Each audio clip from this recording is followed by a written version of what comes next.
Welcome to the Slop Farm. Enjoy the video. You'll begin by getting essentials running. Make sure your PC and the target display share the same Wi-Fi network and power on the wireless display or adapter. Open Settings quickly. Go to Apps Optional Features and add the wireless display feature if it's missing. Once done, enable Wi-Fi and Bluetooth on your PC because Windows uses both for discovery and pairing.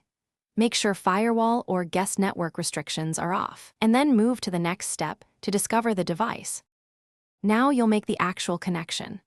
Click the network/volume area in the lower right to open Quick Settings, or press Win+K to bring up the Connect panel. This is faster than navigating deep menus.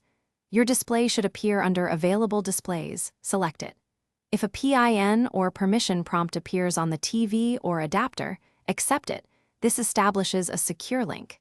You can choose Duplicate, Extend, or Second Screen only from Display Settings to control how Windows projects once the session starts.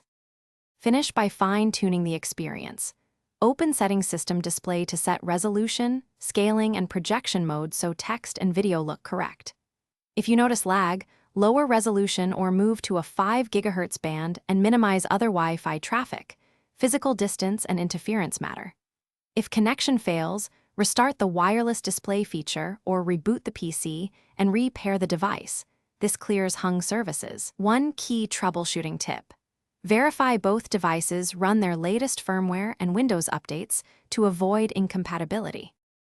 Thanks for watching. Consider subscribing if we helped you today.